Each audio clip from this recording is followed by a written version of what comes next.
the picture. That's one big dream. That's a big dog. I'm accessing this picture right now. Oh my gosh. Marmaduke? Is it Marmaduke? I don't know. I can't see the picture. Got the page right over there, Earl.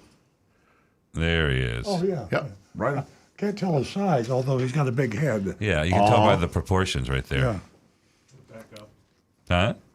We're back up on the air. Okay. Oh, were we off the air? We were off for a bit. Oh, I didn't know we were off the air. That was some of the greatest radio that we've ever produced in the studio. And you're telling me nobody heard that? Oh my God! They heard Rick sing and me in perfect harmony. We had it down. Earl was beatboxing, and that was off the air. Oh my goodness! All right, Nancy's back. Are we going to do a dog? Yes, we are. We're going to do the dogs. Thank you for waiting. No, it's okay. We kept the show We are going. going to show a video of Dream this morning. And a Dream is 2 months old, and she's a female. She's 72 pounds. Oh, she is a big doggy. And let me read a little 72 bit is about large. Dream.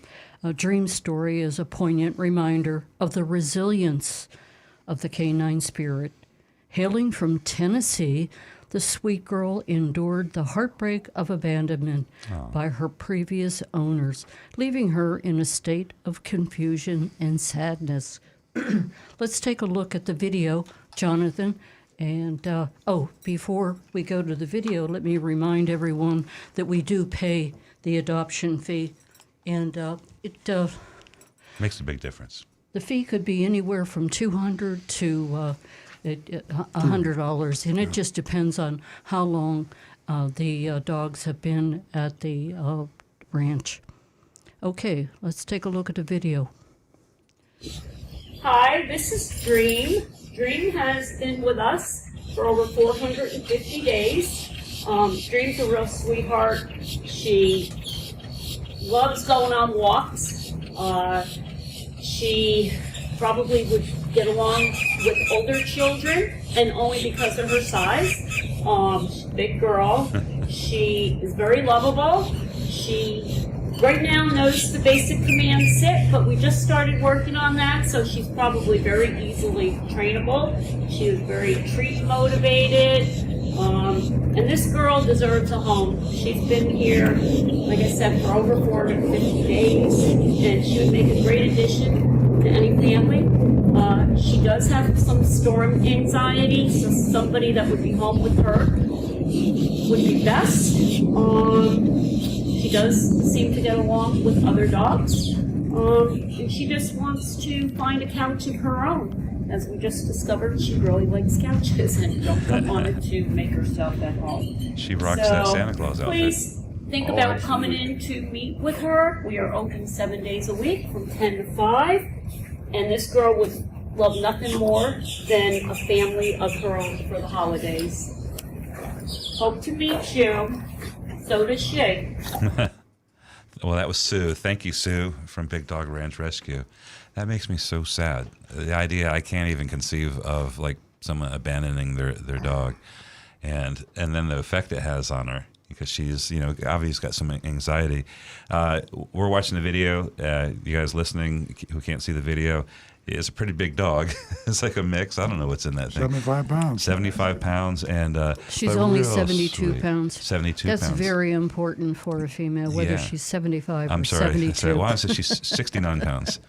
69 pounds, and she just looks just sweet, just like a little kind of move a little slow, little cautious. And they said she's probably not going to be do good in a like a multi-dog house, but a family, and it's quiet. And I think she's going to do great. Beautiful dog.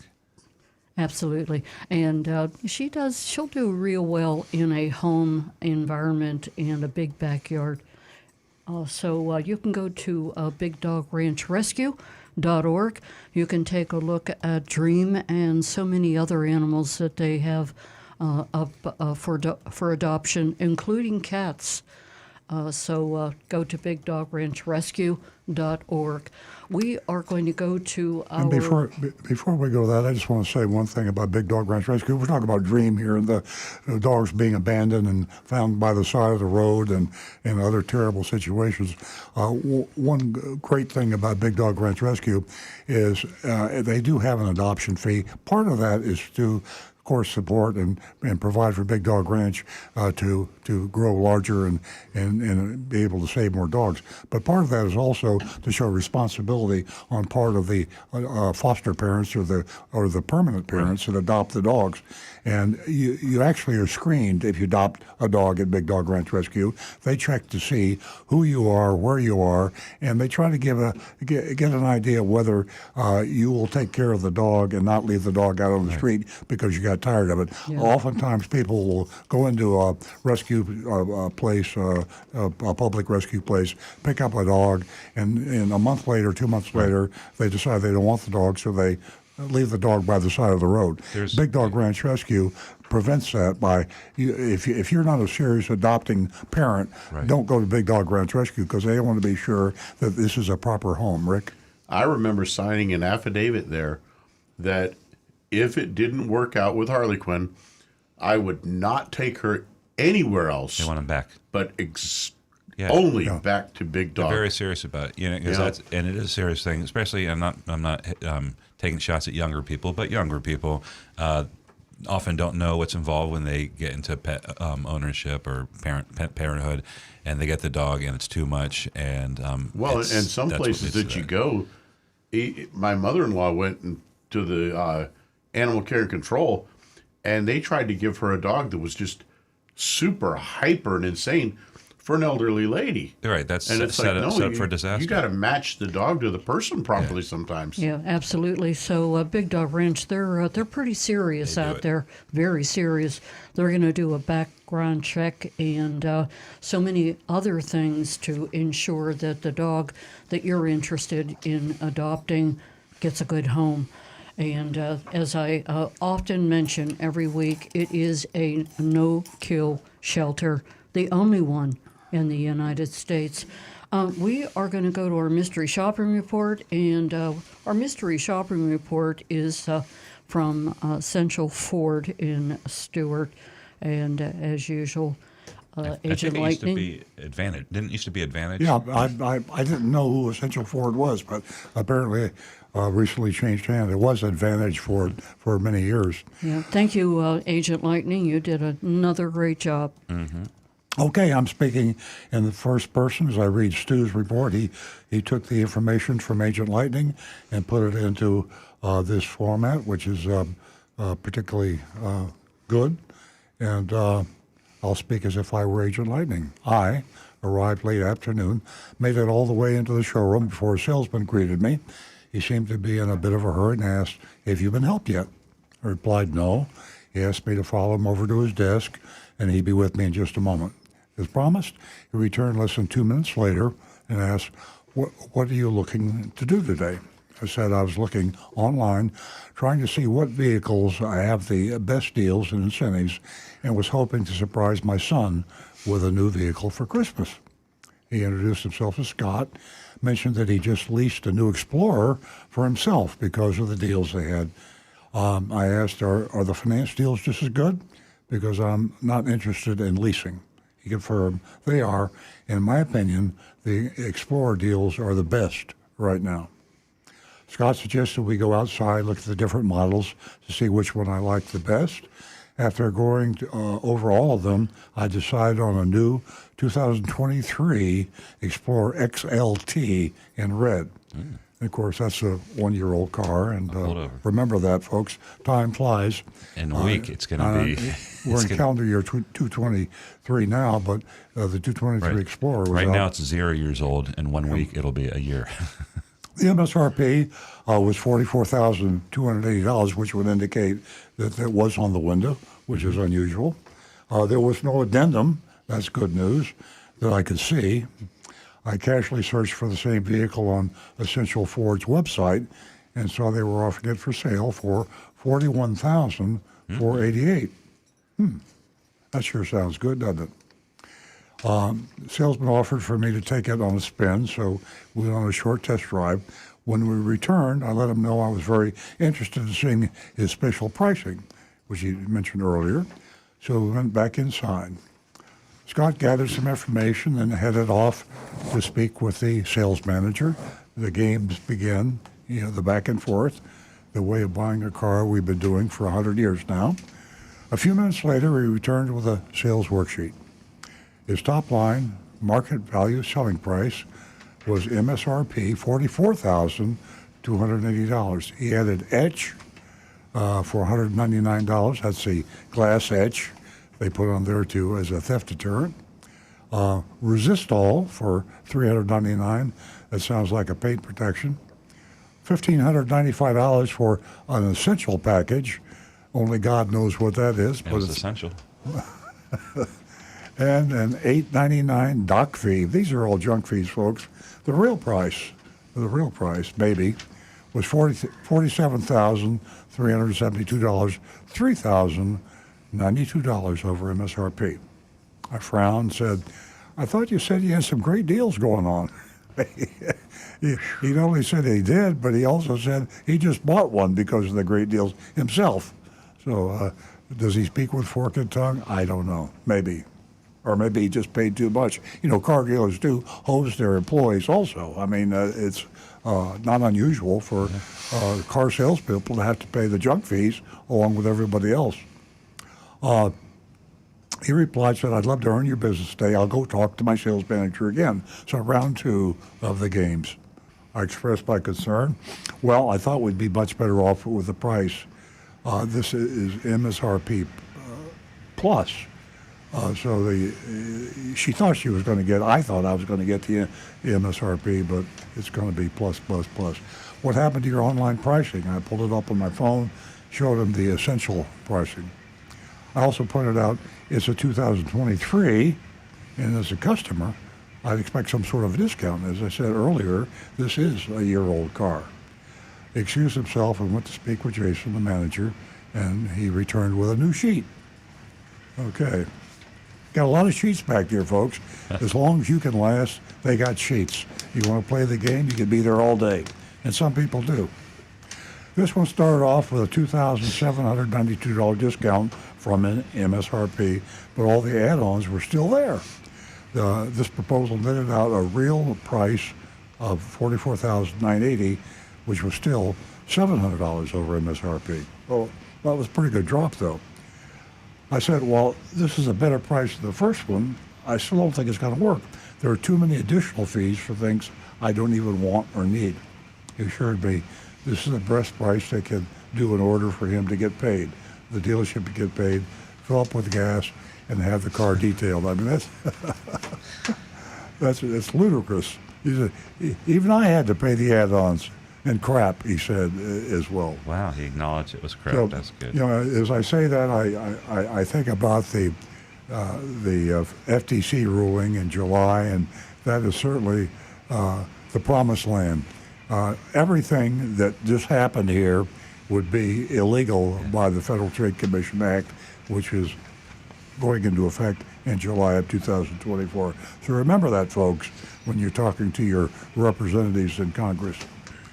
I thanked him but said I was hoping for a better out-the-door price, especially with it being a 2023. Of course, that's the way you should feel. Scott understood, shook my hand, said, let me know if you change your mind. He made no attempt to turn me over to a manager. He probably got scolded for that. He will if they're listening today. Yeah.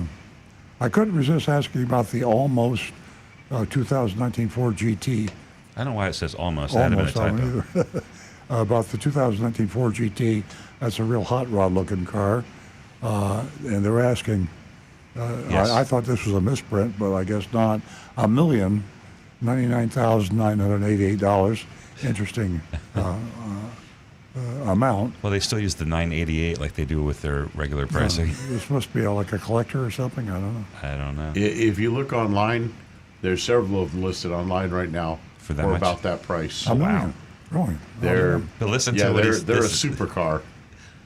Scott said they actually had it sold but the guy who was buying it wanted a warranty. Not true. File that under things that never happened. You know, let me tell you, if I sold a car for over $1 million, I think I'd take care of it for you. Not only that, the guy doesn't. I want, give you the warranty. The guy doesn't want a warranty. Right. If you're buying a car for $1 million, you're not buying warranties. So anyway, that's I don't want to prejudice the voting on this, but that's a classic. Let me use the word classic auto shop for 2023. Hopefully, things will change next year. You vote. Please vote on that on the curve, knowing there's no A's out there unless they're 1 out of 1 million, and we don't flunk people too easily either. We kind of steer toward the middle of the spectrum. So if it's an average car dealer, which is not a compliment, by the way, but if it's an average car dealer, then you give them a C. So please vote, and you can vote us. You can do your votes at 772-497-6530 or at earlstonecars Facebook.com/RolandCars or YouTube.com/RolandCars. Your votes will be counted. We'll announce them on the air. Here they come. We have from Roadrunner, beep beep, a C for Sweetie. He says, "Have a safe and happy holiday." Beep beep. Oh, thanks, Roadrunner. From Jonathan in Palm Coast, Merry Christmas to all the wonderful people at Earl Stewart Toyota, at Earl and Cars. Too many sheets, too many add-ons, all the crap. Well, this dealership gets a C, which is, like we said, is not a compliment. Bob gives them a C for classic crap from Essential. And I'm in their neighborhood. I'm leaning towards the C, but I'm going for a C minus. I don't like the justifications with that's how I get paid, that's how we keep the lights on. And they had add-ons without an addendum. So that was a surprise at the desk. Agent Lightning should have been afforded the opportunity to turn around, get in her car, and leave if she saw an addendum on the lot. Instead, she was lured in. But she can't do that because she's a mystery shopper. But, a regular customer should be able to see an addendum and see it as a warning and leave. I've got Joseph Kelleher, D minus, grading on the curve. Mark Anderson, grade C minus. Probably could keep working for a lower price. Just make sure you're not hungry when you get there. Pardon me. Tom Steckel, D minus. The Grinch that stole money. They're running out the clock for the next 7 months. That's Rick doing his Grinch impersonation. The salesman didn't tell her that he bought his Explorer at Mullinax. But there's no fees at Mullinax. Right. And Johnny Z. Fradley, ho, ho, ho, oh no. No deal for me. C minus for coal in this dealer's stocking. Oh, gosh. Brian Sidlatko, I'll give Ford an essential F. Very good. Guy Larrabee, I'm a consistent, I hate junk fees. Again, a big fat F. Okay. Tim Gilliland, essential package. Please tell me it has nitrogen. C minus. Probably. I'm on his side. I like the C minus. Mark Smith, I give him a D. Mark Ryan, F. And that's not for Feliz Navidad. T-Cash, F for Ford fraud. Why don't we just average all the YouTube grades, and that will be the official grade? I think there's enough data there to come up with a real thing. For me, D. D? Okay. I feel like giving tougher grades out now with this CARS legislation combating auto retail scams that we're talking about. I mean, we're pretty close. July is almost here, July 2024. Yeah. And so a couple of weeks ago, I'd probably said a C. I'm going to do a C minus. I even considering a D, but I'll say a C minus. Yeah.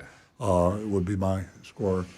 Mrs. Well, Miss Nancy is dressed appropriately for the role of grader right now. Thank you, Stu. By the way, that's really cool. By the way, folks, I'll tell you what. As everyone knows, there's a lot of money to be made in the auto industry. I'm sure everyone will agree.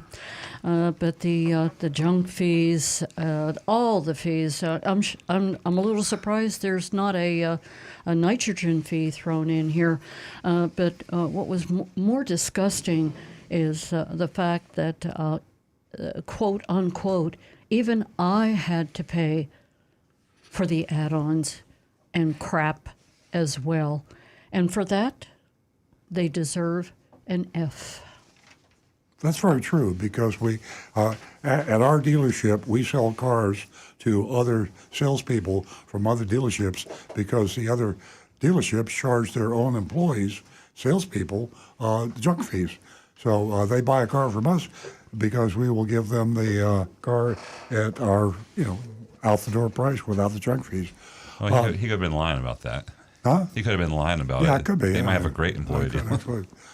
So, we haven't got any time, but one thing I did want to talk about quickly was I think maybe the theme of the show as we go forth into 2024 should be to call out politicians and find out whose side you're on. Do you support the cars, the combating auto retail scam, FTC rules, or not? And we'll start taking the legislating people from each state. We'll keep a record, maybe put it on our website and keep count. So you folks listening, we'll be talking to you as we approach July 2024 to who your representatives in Congress are supporting. Are they going with the Federal Trade Commission, or are you going with the National Automobile Dealers Association? So our website will come up with something on that. Yeah. We could send a, like they do to candidates, just a position letter, questionnaire. Exactly. Great idea. Okay, folks. Well, Rick, did you have something real quick? No, we're caught up and good. Okay, great. Folks, thanks for joining us as you do every week. We'll be right back here next week at 8 a.m. Have a wonderful weekend and happy holidays to everyone.